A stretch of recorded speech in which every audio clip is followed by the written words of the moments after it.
Yo soy la coordinadora del área de investigación del Instituto de Formación Docente de Arte número 805, y también en esta oportunidad, ya les voy a contar, digamos, los avatares, organicé un equipo que ya veníamos algunas trabajando, digamos, en un proyecto anterior, en el cual me dio un placer muy grande dirigir, con la licenciada Silvina Martínez, la profesora Yolanda Román y los estudiantes Lucía Lagos y Lourdes Giglios, ¿no?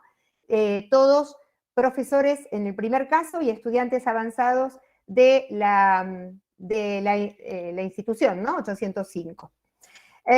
Lo primero, digamos, que me interesaría compartir con ustedes son algunas ideas que introducen el tema, ¿no? Primero, la importancia de la investigación educativa. Si uno hace un reconto muy fácil y cotidiano, digamos, puede dar cuenta de que la investigación siempre estuvo en nuestros imaginarios como algo extremadamente alejado, ¿no? De repente, a lo largo de las décadas y de los cambios teóricos y paradigmáticos, empezamos a darnos cuenta con el avance de la investigación en los campos sociales, ¿no?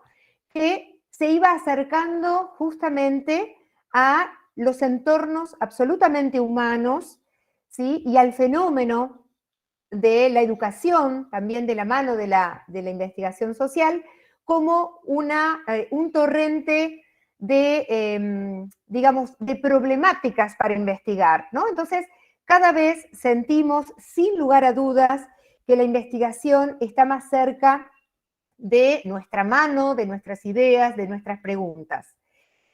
La investigación en los institutos de formación docente es algo que todavía hay que fortalecer, porque cualquiera puede dar cuenta de que en la historia la investigación estaba puesta como un campo exclusivo de las universidades, ¿no?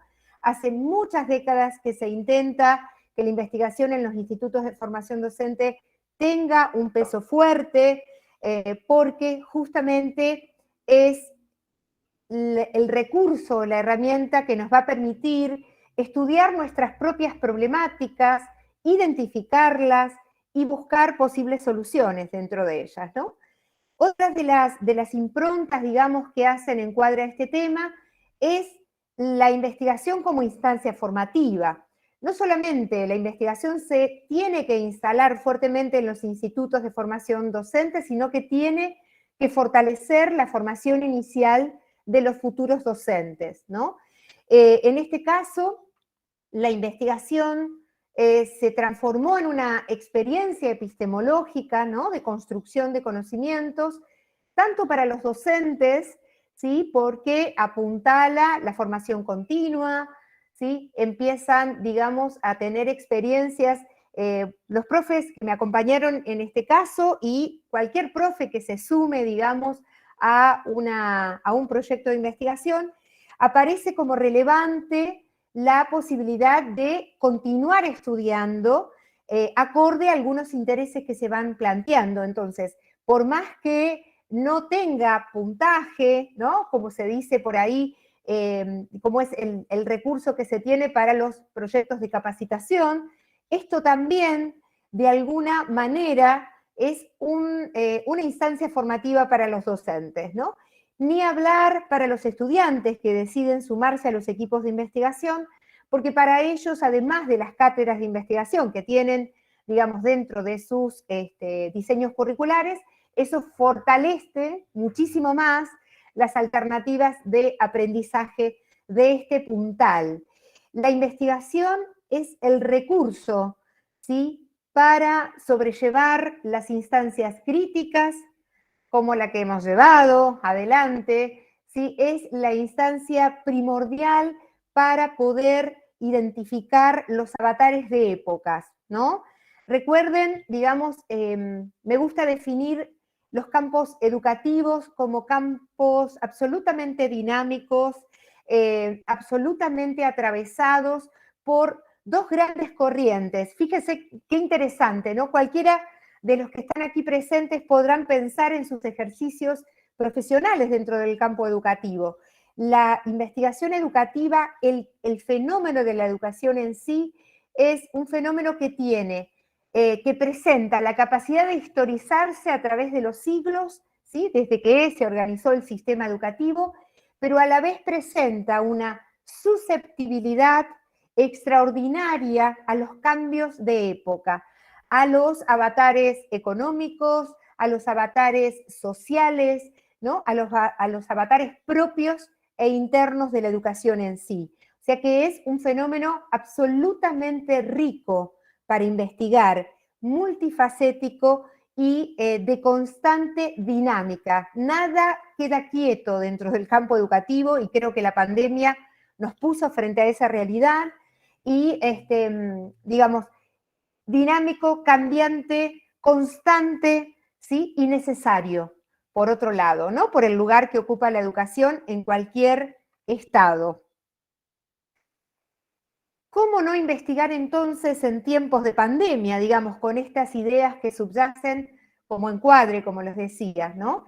Y aquí hay unas palabras de Carlos Clear que decido poner en juego, digamos, también para ir como sensibilizándonos al tema de la investigación en sí, que ya lo vamos a abordar, dentro de los miles de intelectuales, de investigadores, de todo el mundo, porque esto es extraordinariamente único, ¿no? En el registro que se tiene de la historia de la humanidad, de que todo el mundo, de diferentes lugares, países, disciplinas, funciones y roles, nos hemos puesto a pensar, ¿sí?, en justamente qué hacer con el fenómeno de la educación ante este semejante avatar en que nos puso, ¿no?, la pandemia.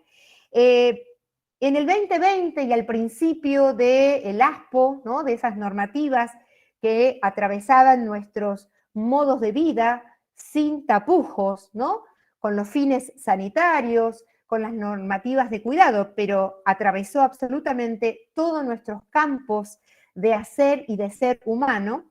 Escliar decía, me da la sensación que dada la contingencia inesperada, es hora que la educación revierta su tendencia dócil y adaptativa a las exigencias de la época anterior.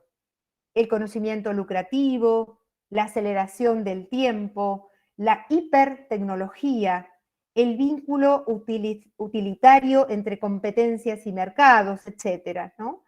Y pueda concentrarse, dice Escliar, en dos dimensiones poco reconocidas o bien abandonadas. Por un lado, la conversación a propósito de qué hacer con el mundo y qué hacer con nuestras vidas, justamente ahora que el mundo y qué hacer con los riesgos que se estaban jugando en nuestras vidas confinadas, ¿no?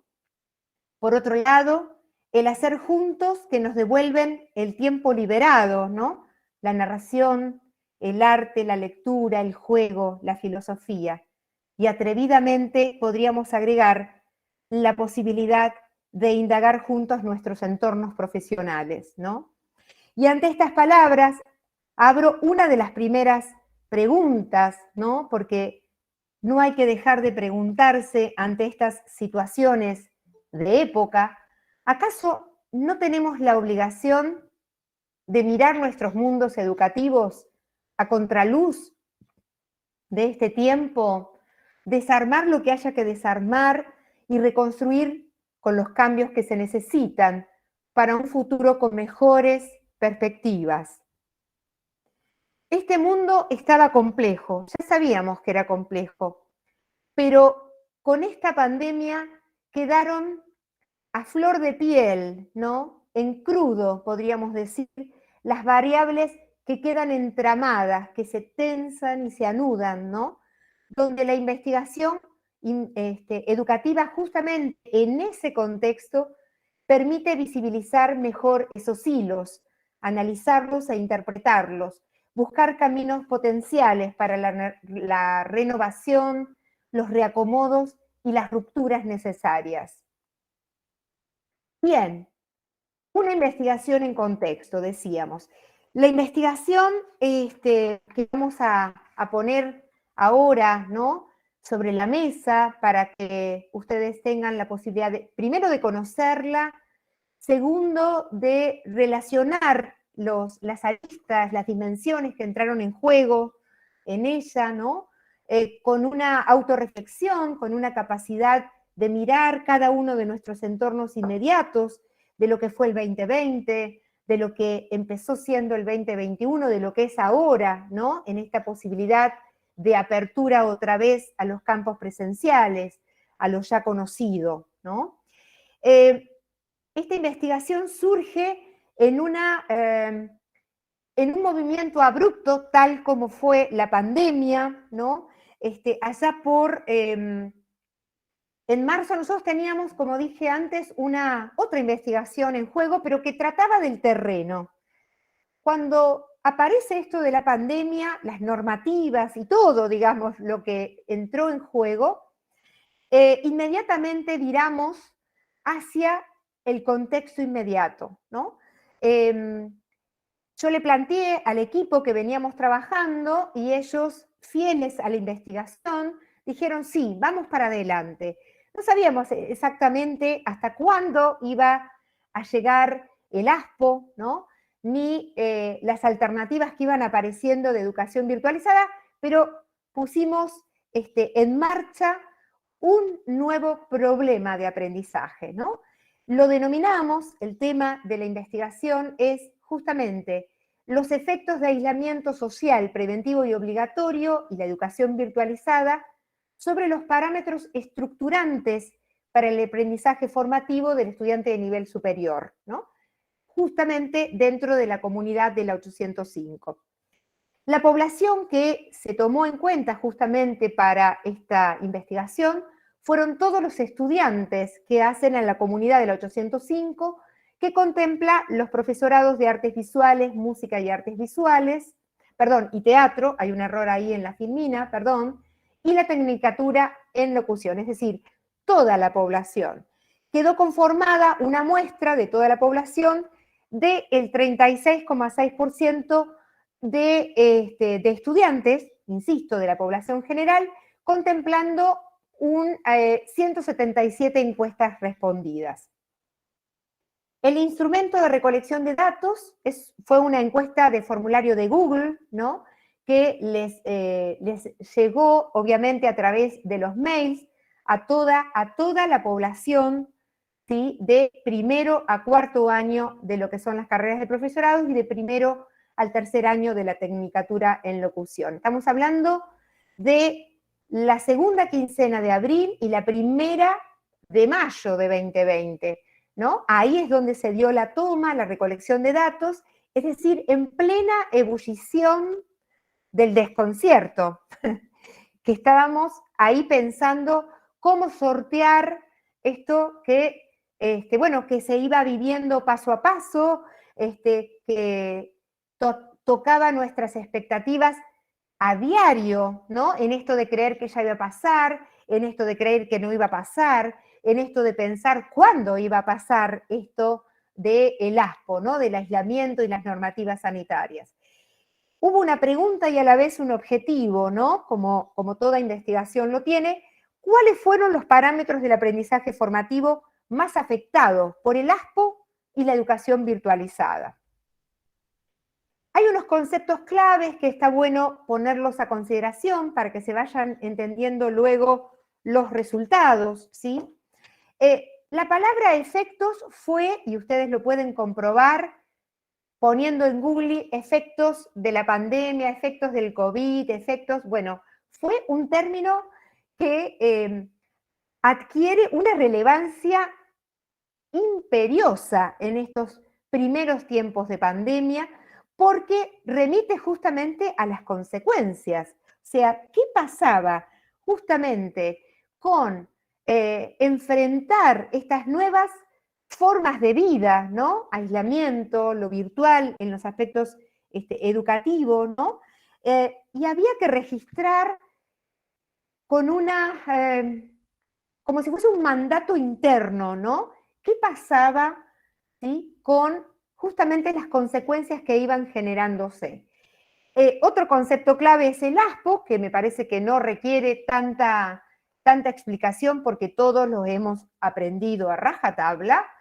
Una educación virtualizada, eso sí, cabe reconocer que de vino virtual, ¿sí?, no podemos compararla menos en nivel superior y creo que menos en los otros niveles obligatorios con un formato metodológico de educación a distancia o de educación virtual, ¿no? Que eran, bueno, modalidades que son modalidades conocidas hace décadas, digamos, dentro de nuestro sistema educativo, sobre todo de nivel superior, ¿sí? Pero en este caso, la educación devino virtual, lo cual no se conformó, creo, ni aún después de pasado más de un año y medio, en una modalidad. Fue una alternativa que se encontró en la inmediatez para sostener, ¿sí?, los ciclos lectivos, ¿no? Uno de los conceptos claves fue el aprendizaje formativo, ¿no? ¿Qué íbamos a entender por aprendizaje formativo? Bien, usamos dos conceptos. El primero de Martínez Fernández, ¿sí?, que considera que el aprendizaje formativo es aquel aprendizaje que se adquiere en un nivel superior, ¿sí?, en relación al estudio de una disciplina y o profesión, ¿no?, que permite llevar adelante un proceso constructivo por el mismo sujeto que conoce, ¿sí? Luego tomamos, como para complementar esta definición, que es muy fuerte, digamos, en esta investigación, las palabras de Bermúdez Morris, ¿no? Él dice que el aprendizaje formativo es un proceso personalizado y consciente de apropiación de la experiencia ligado a un contexto sociocultural determinado que ocurre en cooperación con un docente formador y un grupo de pares, donde se brinda un proceso de enseñanza por el docente y un proceso de aprendizaje a cargo del estudiante. Bien, dentro de los conceptos claves aparecen justamente los parámetros estructurales, ¿no? Fue imperioso definir dentro de esta noción de aprendizaje las dimensiones que íbamos a tomar en cuenta. Por parámetros estructurales entendemos justamente los aspectos que dan marco, ¿sí?, al aprendizaje escolar y académico. Nosotros tenemos una cultura sistematizada de educación en lo presencial, por lo tanto eran esos los parámetros que todos nosotros tenemos como marco de referencia, ¿no? Responden a modelos educativos muy conocidos, muy naturalizados, ¿sí? Dentro de los cuales hemos generado en distintos tiempos y desde distintos roles y funciones procesos de enseñanza, procesos de aprendizaje, ¿no? Y contempla justamente toda una interrelación constante. Si ustedes ven aquí, los que aparecen en mayúscula y en colores, son los parámetros que nos han hecho lo que somos como estudiantes y profesionales. Imagínense aquellos que no hemos salido nunca del sistema, ¿no? Desde los primeros tiempos de 4 o 5 años hasta, bueno, los que estamos ya entrados de edad, que no voy a dar ese detalle porque no viene al caso. Bien, entonces tomamos dentro de la dimensión de aprendizaje estas subdimensiones, digamos, justamente para contrarrestarlas con la educación virtualizada y el aislamiento, ¿sí?, que propuso el ASPO. Entonces tomamos la clase presencial versus, ¿sí?, la imposibilidad de asistir y generarse un espacio de cursada en el hogar, la presencia física del profesor versus los intercambios mediados por lo virtual, el grupo clase versus la imposibilidad de contar con la dinámica de una clase presencial, el grupo de compañeros de trabajo, este grupo de referencia de tareas, de estudio mucho más cercano, versus la imposibilidad de contar con ese acompañamiento, justamente porque no solo no se podía asistir a la institución, sino que tampoco podíamos salir de nuestras casas, ¿no? Viviana, disculpe que le interrumpa. Sí. No se están viendo las diapositivas. Opa. Vuelva, cierre el compartir y vuelva a compartir pantalla, por favor. Opa, perdón. Y elija el PowerPoint. Bueno. Y disculpe, no la quería interrumpir y todos me están avisando de que no se compartía la pantalla. Disculpe. No, está bien. Vuelvo. Ahí, Viviana, lo que habría que ir corriendo las diapositivas. Es decir, como no claro, está en presentación. Sí, tal cual. Pero perdón. Comparta pantalla. Sí, primero comparto nuevamente. No sé qué Como habrá pantalla. pasado. Sí. Y ahora busco. Haga la presentación del PowerPoint. Ahí está. La tengo yo como presentado ya. ¿No aparece? Bien. Sí, ahí se ven. Ahí está. Espera un segundito. Sí. Ahora se ve. Hoy estaba en la primera diapositiva y no corría, no había corrido. Ah, bueno. Perdón, no sé qué puede estar pasando. No sé, bien, pero bueno, ahora lo solucionamos. ¿Seguimos? ¿Está bien así? Sí. Perfecto. Por favor, me avisan, me interrumpen, si no se llega a ver lo que sigue. ¿Estamos? Perfecto. Bien. Estábamos aquí entonces. Lo que está en color, en mayúscula, son justamente los parámetros de los cuales yo le hablaba, ¿no? Lo que está en negrita, después del versus, es la realidad en la que nos puso la pandemia, ¿no? O puso a los estudiantes, porque aclaro algo, digamos, que no lo dije antes, pero que es importante. Esta investigación toma en cuenta la posición de los estudiantes, mientras que la mayoría de los intelectuales e investigadores estaba pensando en la realidad de los docentes. Nosotros decidimos pensar esto, ¿no?, de la pandemia, el ASPO y la educación virtualizada desde los protagonistas, ¿sí?, en el lugar de estudiantes, ¿no? Así que hago esa aclaración para seguir un poquito adelante. Y acá están todos, ¿no? Entonces la clase presencial versus la imposibilidad de asistir y generarse un espacio de cursada en el hogar, la presencia física del profesor, decía antes, versus los intercambios mediados por lo virtual, el grupo clase versus la imposibilidad de contar con la dinámica de una clase presencial, el grupo de compañeros de referencia, digamos, versus la imposibilidad de contar con ese acompañamiento, las herramientas y recursos cognitivos, y aquí retomo, digamos, y organizativos dispuestos para la presencialidad, ¿sí?, que no sé si fueron los mismos, ¿sí?, para entender las nuevas exigencias de lo virtual, la regulación y la toma de decisiones, ¿sí?, que hacen referencia de qué disponemos, de qué disponíamos, ¿no?, en ese momento tan abrupto para leer lo que se necesitaba poner en juego, ¿no? Esto siempre mirado desde los estudiantes. La conectividad, obviamente que varios autores sostienen que la conectividad estaba hace mucho tiempo, estaba al alcance de nuestra mano en la educación superior, pero no la usábamos, ¿no? Y hago mea culpa en eso.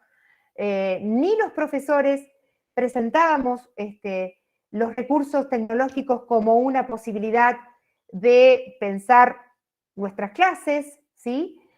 Ni los estudiantes, por ende, porque nos siguen, ¿no? Pero que bueno, que estaba ahí, digamos, las TIC se conocen hace décadas, ¿sí? Y la conectividad adquiere un parámetro de aprendizaje importantísimo, relevante y circunstancial, ¿no? Porque era el único medio para dar continuidad a los ciclos lectivos. También hacemos un sondeo sobre el manejo de la emocionalidad, porque consideramos que detrás de todo aprendizaje hay una inteligencia emocional, hay un manejo de las emociones, porque son lo que nos permite seguir adelante o bloquearnos, lo que nos permite tomar decisiones más acertadas o desacertadas, ¿no? Y el aislamiento y lo virtual, la puesta en juego de lo virtual, hizo mella, digamos, en la emocionalidad. Entonces, queríamos indagar qué pasaba con eso, cómo lo vivenciaron, digamos, estos estudiantes en el ojo de la tormenta, ¿no? Voy a pasar otra filmina y necesito, por favor, que me corroboren si se ve. Sí, perfecto. Perfecto, sigamos entonces. Bueno, con todo esto, sensibilizado, digamos, en nuestras formas de pensar, vamos a indagar un poquito en los resultados de la investigación, ¿no? Con algunas aproximaciones cuantitativas y cualitativas. En cuanto a las generalidades, es importante dar cuenta de que todas las carreras, si bien recibieron, digamos, la encuesta, obviamente todos los estudiantes de todas las carreras recibieron la encuesta, la muestra cuenta con estudiantes de cada una de ellas. Eso sí es importante. La mayor cantidad de respuestas se obtienen en el primer año, primero y segundo año, y en menor cantidad del tercero y del cuarto. Pero esto corresponde también a la matrícula de base. Primero y segundo año siempre hay más estudiantes que en tercero y cuarto. Así que se hace como un correlato ahí. En sentido global, dentro de las generalidades,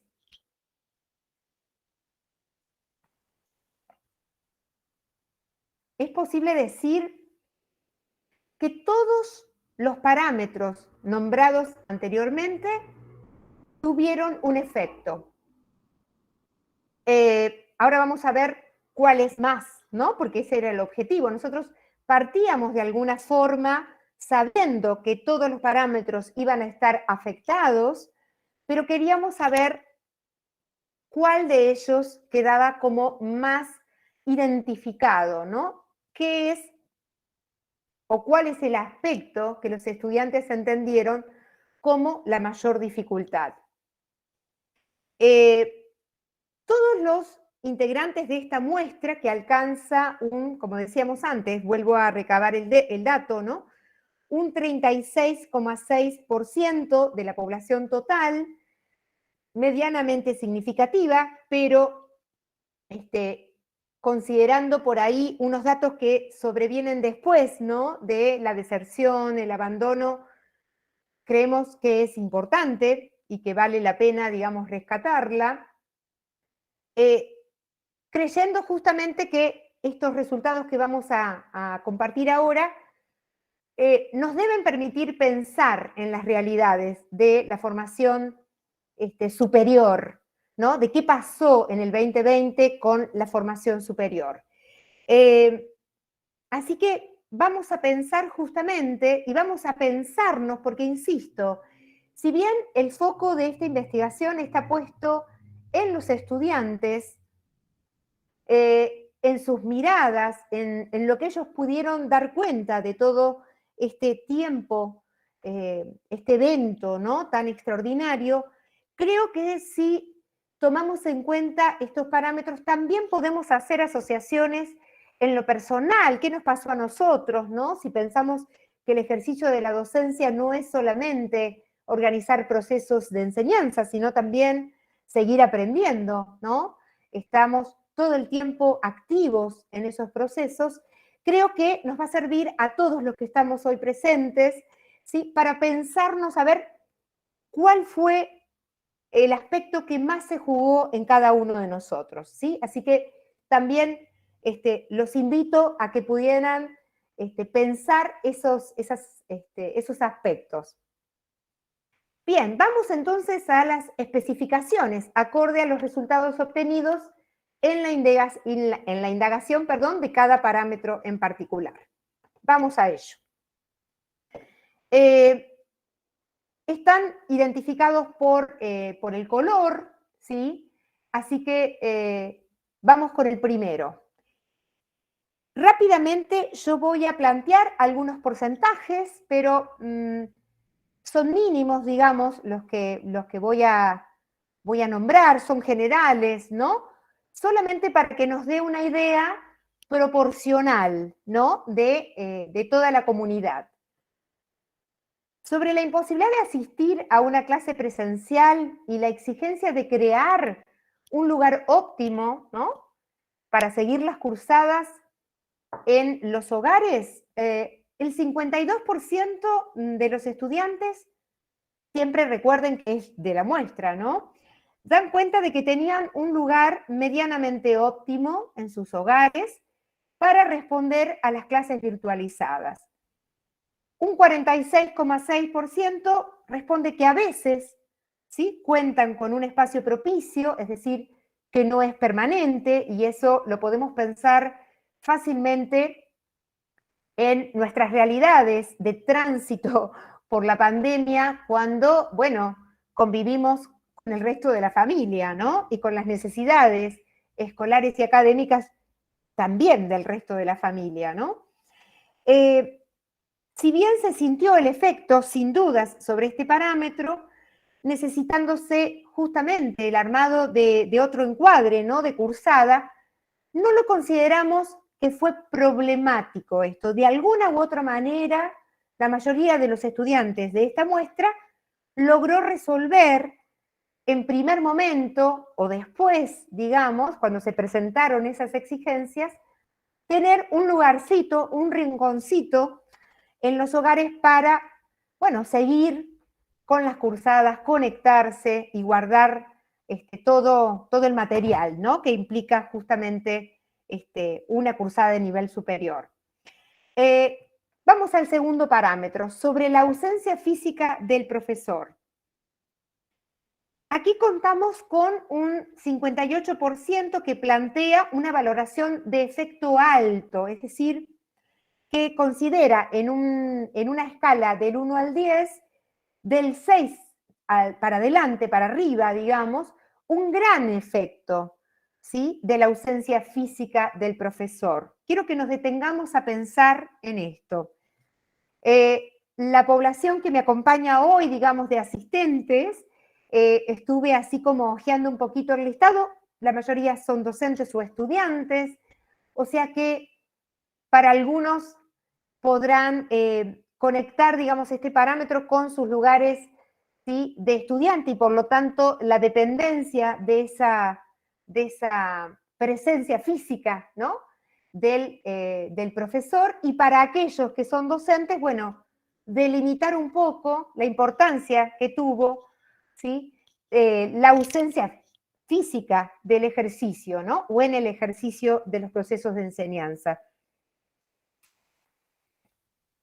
Nosotros, como parte del instrumento de recolección de datos, lo que íbamos preguntándole a los estudiantes era primero una valoración y después una justificación o fundamentación de por qué valoraban lo que valoraban, ¿no? Entonces aquí aparece que la figura del docente es relevante para el acompañamiento del aprendizaje del estudiante de nivel superior, tanto en aspectos teóricos, prácticos como técnicos. Se han encontrado con la dificultad, esto lo marcan muchísimo, de que tuvieron que afrontar lecturas e interpretaciones de textos de forma solitaria, tanto como pautar los propios ritmos, ¿no? La clase presencial sistematiza, y eso creo que ninguno de los que estamos aquí lo vamos a poner en duda, ¿no?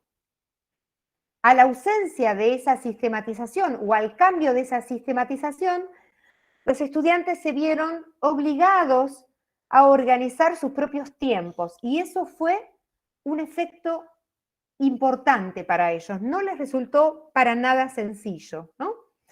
Se enfrentaron justamente a tomar decisiones y a resolver problemas de la cursada y aprender además el manejo digital, ¿no?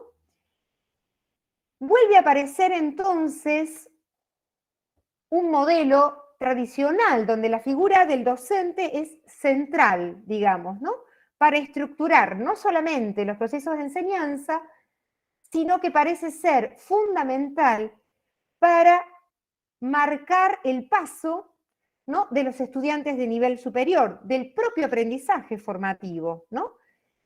Como que si no estuviéramos nosotros, y ahora me pongo en el lugar como formadora, el estudiante queda totalmente desvalido de recursos organizativos. Eso es un llamado de atención, ¿sí? Creo que cuando uno investiga a nivel superior o cuando uno da clases en los espacios de nivel superior, todo lo que pasa a nivel superior no tiene solamente que ver con el nivel superior, sino con todos los niveles anteriores, ¿sí?, obligatorios. Es decir, que podríamos pensar que si el profesor marca el ritmo como del proceso de enseñanza, es lo que habilita el proceso de enseñanza, perdón, de aprendizaje.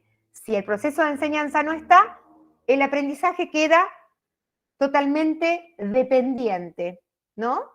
Si no hay una explicación directa del material, ya sea técnico, teórico o práctico, el estudiante parece inseguro de abordar los mismos de forma autónoma. Este efecto lo pongo como relevante porque trajo y va a traer, todavía estamos finalizando el informe final, digamos, de esta investigación, las correcciones, es un punto de inflexión, ¿sí?, que tenemos que seguir pensando. Con respecto a la imposibilidad de compartir el grupo clase, bueno, obtuvimos como similares entre un 40% que dice que sí, que va a afectar mucho, otro 40% que dice que no, otro dice que no es relevante el grupo clase, que si bien podría ayudar a la interpretación de los temas, tranquilamente se puede pensar en una cursada más allá de ese grupo, ¿no? Bien, con respecto a la imposibilidad de reunirse con el grupo de referencia, también hay resultados heterogéneos, repartidos, digamos. Un 41,7 dice que fue fuerte el efecto de no contar con ese grupo de referencia, el grupo de estudio, ¿no?, de tareas cotidianas. Pero también un 42% dice que no sería tan importante, digamos, ¿no? Se encontraron, o sea, esto nos hace pensar, si volvemos un poquito para atrás y ya pensando en algunas conclusiones, que justamente el efecto mayor se lo llevó la ausencia física del profesor, no tanto del contexto del aula o de los grupos de referencia, ¿no? Con respecto a las herramientas y recursos cognitivos y organizativos dispuestos para responder a las exigencias de la virtualidad, aquí queda justamente bien claro las dificultades de autonomía, ¿no?, justamente en relación a lo que veníamos diciendo, donde los estudiantes les costó mucho entender por dónde venía la mano ahora, entender si eso que encontraban como absolutamente necesario, que era la autonomía con el material de estudio y justamente la posibilidad de la organización del tiempo, más allá de la posible sistematización virtual que podíamos ir entrando a jugar los profesores en ese momento, no tenían, o sea, empezaron a entender que eso era la exigencia, pero muchos se encontraron con que eso no tenían cómo hacerlo, ¿sí? Otro punto de inflexión me parece relevante, ¿no?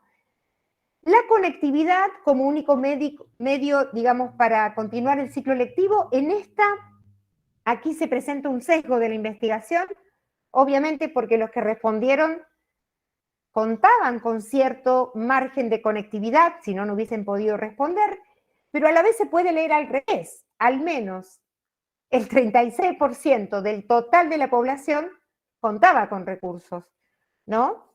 En cuanto al manejo de la emocionalidad, esto es importante también, lo que dimensionan, ¿sí?, desde la percepción, desde la sensación, percepción y emoción, son del orden de lo negativo, del orden de lo inhabilitante. Los estudiantes marcan las ansiedades, las incertidumbres, las preocupaciones, ¿no?, a las cuales estuvieron expuestos. hay un porcentaje llamativo en estos puntos que quisiera compartir, porque el 89,5% de esta muestra, ¿no?, de esta población de estudio, habla de que quedaron entrampados en emocionalidades desconcertantes e inseguras, ¿no? Mientras que, fíjense qué interesante también este punto, un 17,5% elige el desafío. Este desafío de la virtualidad los puso en un lugar de motivación, ¿no? Y de entusiasmo, a ver qué pasaba. Lo explayan de esa manera. Bueno, a ver, ¿y ahora qué hacemos? ¿No? Muy alta la motivación interna. Estos dos grupos van a marcar, sin dudas, perfiles diferentes a la hora de que salgan al terreno. Ya como para ir finalizando y dejando algún espacio, algunos minutitos por si surge algún intercambio, voy a plantear algunas cosas para seguir pensándonos desde nuestros lugares en y funciones, digamos, dentro del campo educativo, profesional, académico. Los estudiantes encuestados, en su mayoría futuros docentes de arte, qué interesante que hubiese sido plantear otras poblaciones para compararlas, de otras disciplinas, ¿no? Para que no quede sujeto estos resultados solamente a lo artístico. De hecho, no es así, lo digo, no lo pongo acá, digamos, en las diapositivas, pero sí han estado haciéndose otras investigaciones y parece ser que estas realidades, estas problemáticas y estos resultados de esta investigación no quedaron sujetos solamente a los estudiantes de arte. Así que bueno, los dejo ahí con la inquietud a ver qué ha pasado con los otros profesorados y demás. Si estos resultados son una muestra de lo que registraron los estudiantes ante el ASPO y la educación virtualizada, su trayectoria pudo generarse un quiebre, habrá que estar atentos cuando estos estudiantes salgan al terreno, a ver cómo les resultó este quiebre en sus trayectorias formativas. Por otro lado, ¿qué pasa con esto del autovalimiento, ¿no?, de sus herramientas, que sintieron realmente como una carencia, ¿no? Se encontraron desvalidos de hacer frente. ¿Y qué pasa justamente con estos parámetros que responden a una cuestión bien tradicional nuestra? Nuestro sistema educativo sigue con los formatos tradicionales y todos cumplimos las funciones en función de ese paradigma, ¿no? Lo dejo también como abierto. ¿Qué pasó con esta ausencia del grupo clase, ¿no?, en este tiempo? ¿Qué otras alternativas pudiésemos pensar en que encontraron, ¿no?, para, valerse, no de recursos, sino tanto de lo imperiosamente normativo, ¿no?, aislamiento, cambio de medios, ¿no?, para comunicarnos y demás.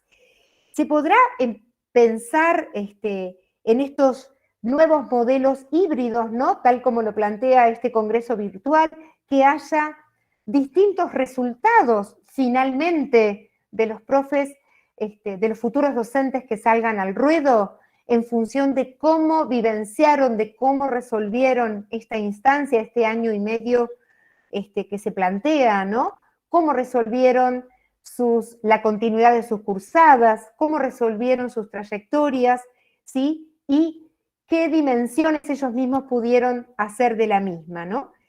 Ya para ir finalizando, la investigación en exploratoria, porque esta es la metodología que se usó, digamos, en contexto es esto, ¿no? Da cuenta de las realidades y problemas de nuestro entorno inmediato, ¿no? Nos habilita a tomar dimensiones claras, y esto siempre ayuda a la posterior toma de decisiones que uno va haciendo, ¿no?, en nuestra diaria, en el trajín de nuestras tareas educativas, ¿no?